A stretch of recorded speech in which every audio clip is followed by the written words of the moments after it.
ini belum pernah ikut tes maupun tidak lulus PG.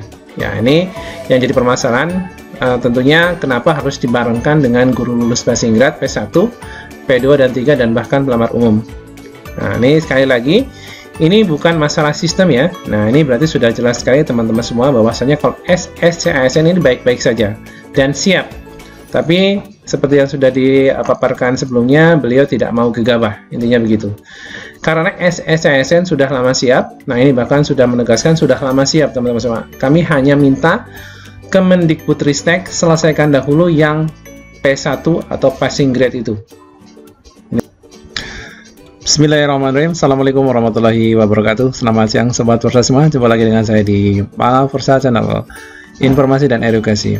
Sobat Forsa semua, menurut jadwal yang sudah beredar di laman p3k.kemendikbud.go.id bahwasanya hari ini pertanggal 25 Oktober merupakan pengumuman seleksi, tapi kenyataannya setelah kita cek untuk SSC-ASN ternyata halaman masih belum bisa dibuka ya teman-teman semua. Nah, ini kira-kira apa penyebabnya sehingga sampai saat ini ternyata akun SSC-ASN masih belum bisa dibuka. Nah, pada kesempatan ini saya akan membahas kira-kira apa saja yang menjadi permasalahan sehingga ternyata untuk pengumuman pun mulai hari ini yang seharusnya sudah dilaksanakan ternyata harus diundur kembali.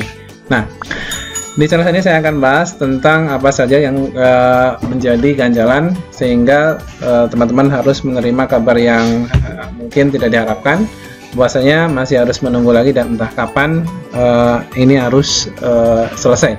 Oke. Tapi sebelum saya mulai videonya, bagi teman-teman semua yang baru menemukan channel ini, jangan lupa klik like, share, komen, dan subscribe untuk mendukung berkembangnya channel ini. Jangan lupa juga untuk mengaktifkan tanda loncengnya agar teman-teman tidak ketinggalan informasi. Oke, teman-teman semua, Kepala BKN ini mengungkap bahwasanya ada hal krusial yang mengganjal untuk seleksi P3K tahun 2022 ini teman-teman semua, sehingga kita tahu bahwasanya yang seharusnya hari ini sudah muncul laman SSCN ternyata masih tidak bisa dibuka. Nah, ini pelaksanaan tugas atau PLT Kepala Badan Kepegawaian Negara BKN Bima Harya Wibisana mengungkapkan hal krusial yang mengganjal seleksi P3K 2022. Isinya apa saja kira-kira teman-teman semua? Nah, di sini kita lihat. Nah, ganjalan itu yang menyebabkan BKN belum berani membuka sistem seleksi calon aparatur sipil negara atau SSC-ASN ya, untuk bulan ini. Nih, salah satu contohnya terkait dengan mekanisme seleksi P3K guru. Ini Kementerian Pendidikan Kebudayaan Riset dan Teknologi atau Kemendikbudristek ini menetapkan prioritas P1 yaitu guru lulus passing grade atau PG yang jadwalnya berbarengan dengan P2 atau prioritas 2, P3 dan pelamar umum. Nah, di sini perlu digarisbawahi bahwasanya hal tersebut dikhawatirkan, ini Bima mengatakan akan menimbulkan potensi gelombang protes dari guru lulus passing grade, ya. Kenapa sih tidak menyelesaikan dulu untuk 193.954 guru lulus passing grade sebagai P1? Gitu, ya? Jadi dari paparan ini, kenapa yang guru passing grade kok malah berbarengan dengan P2, P3 dan umum? Bahkan yang 193 ini juga tidak semuanya terangkat. Gitu, ya? Kemudian jangan semuanya diselesaikan tahun ini, seharusnya bertahap. Ini kata Bima seusai penandatangan kerjasama BKN dengan Universitas Terbuka di Gedung Kualitas Pondok Cabe, Tangerang Selatan. Ini Senin 23 bulan 10 ya. Dia menegaskan BKN tidak mau gegabah membuka SSCASN sebelum hal-hal krusial tersebut diselesaikan. Ini artinya dia menegaskan bahwasanya kalau SSCASN ini tidak ada masalah sebenarnya teman-teman. Mereka sudah siap. Bila Kemendikbudristek tetap memaksakan untuk membuka seleksi P3K guru pada tanggal 25 Oktober, Bima mempersilahkan saja, silahkan. Namun dia mengingatkan bahwa muaranya akan tetap ke BKN juga. Nah, BKN kurang sreg bila guru honorer K2 yang belum ikut tes P3K tahun 2021 maupun tidak lulus passing grade yang disebut P2 ikut di seleksi tahun ini. Oke? Dia tidak setuju di sini mengungkapkan. Kemudian begitu juga dengan P2. ya, yaitu guru honorer sekolah negeri dengan masa pengabdian minimal 3 tahun. Terdaftar di Dapodik. Ini belum pernah ikut tes maupun tidak lulus PG. Ya, ini yang jadi permasalahan.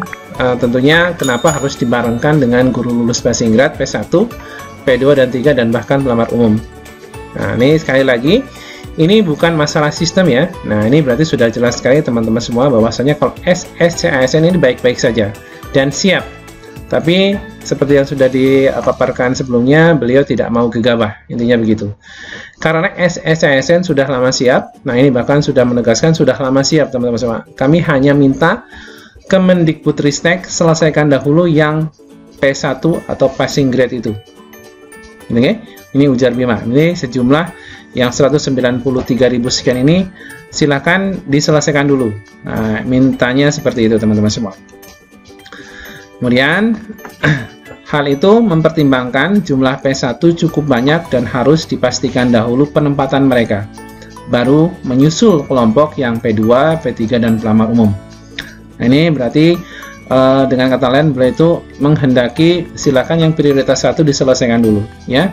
Jadi jangan menimbulkan permasalahan baru ketika nanti ternyata diselenggarakan secara serentak P1 P2 secara berbarengan, bahkan pelamar umum teman-teman semua. Kemudian Bima menegaskan banyak pemda yang tidak tahu posisi Dapodik sehingga terlalu beresiko jika P2 dan P3 langsung diikutsertakan bersama-sama dengan guru lulus passing grade. Nah, ini teman-teman semua, mudah-mudahan apa yang dikatakan oleh Pak Bima ini disikapi oleh Kemendikbudristek tentunya, bahwasanya nanti tentunya kedepannya mungkin bisa menimbulkan hal-hal yang memang lebih kompleks lagi masalahnya. Kemudian beliau menilai alangkah bijaknya bila guru P1 diamankan terlebih dahulu posisinya. Nah, ini memang seharusnya begitu teman-teman semua, bahwasanya untuk P1 ini memang seharusnya yang kalau sudah dikatakan sebagai prioritas utama atau prioritas 1 ya ini sejumlah 193.000 sekian ini memang harus aman dulu posisinya. Sebab mereka sudah 2 kali ikut tes P3K. Ini jadi sayang sekali ketika mereka yang sudah jadi P1 ternyata tahun ini tidak bisa diangkat. Tapi yang P2, P3 yang tidak lulus passing grade malah terangkat. Nah, ini yang ditakutkan kan seperti itu. Saya khawatir bila nanti P1, P2, P3 diselesaikan tahun ini akan menimbulkan gelombang protes terutama bagi guru lulus passing grade. Ini benar sekali dan tepat sekali kalau menurut saya teman-teman semua. Ini tegasnya. Ya. Sementara itu, kalangan honorer tetap berharap pendaftaran seleksi P3K 2022 ini tetap dibuka pada Selasa 25 Oktober 2022. Namun, sebagian besar guru lulus passing grade juga berharap mereka diselesaikan terlebih dahulu sebelum beranjak ke prioritas 2, 3, dan pelamar umum. Jadi ini memang ada kontra ya antara P1 melawan P2 dan P3, intinya begitu, pelamar umum. Jadi yang utama itu P1 versus P2 dan P3. Ini teman-teman semua. Jadi analisis seperti ini sebenarnya sudah sangat jelas nih. Jadi prioritas 1 itu sebenarnya kalau memang dijadikan prioritas utama ya sebaiknya memang diselesaikan dulu, karena nanti tentunya ketika P1 yang sudah lulus dan hanya sebagian yang ternyata diangkat, sedangkan yang tidak lulus passing grade menjadi prioritas 2, prioritas 3 kok malah terangkat tahun ini, berarti itu kan ada sesuatu yang mungkin bisa dinilai kurang pas ya. Kenapa harus ada urutan P1, P2, P3 ya? P1 ada sebagian tidak diangkat, tapi P2, P3 yang menjadi prioritas 2 dan 3 malah terangkat. Ini yang tentunya dikhawatirkan akan ada gelombang protes gitu teman-teman semua. Oke, lanjut. Nah, itulah ternyata yang menjadikan kenapa untuk hari ini yang per 25 Oktober 2022 ini ternyata SSC/ASN belum bisa dibuka. Jadi memang BKN menghendaki bahwasanya tidak keburu-buru ya untuk masalah pembukaan dan pendaftaran P3K guru tahun 2002, karena di sini ada prioritas-prioritas yang tentunya harus diselesaikan terlebih dahulu. Ketika sudah jelas ada prioritas 1, silakan prioritas 1 diselesaikan, barulah nanti beranjak ke prioritas 2, prioritas 3 sesuai dengan alur yang memang sudah disosialisasikan berulang kali. Nah, ini tegasnya seperti itu. Oke, teman-teman semua, ini adalah video yang menjelaskan bagaimana informasi ini didapat dan tentunya menjadi tolak ukur bagaimana ternyata pada akhirnya tanggal ini belum bisa dibuka juga. Ya, kita berharap mudah-mudahan nanti ada kebijakan yang jauh lebih baik, tidak menimbulkan permasalahan yang begitu kompleks ya. Terima kasih, mudah-mudahan video ini bisa bantu. Jangan lupa klik like, share, komen, dan subscribe. Jangan lupa juga untuk mengaktifkan notifikasi loncengnya agar teman-teman tidak ketinggalan informasi. Selamat siang. Assalamualaikum warahmatullahi wabarakatuh.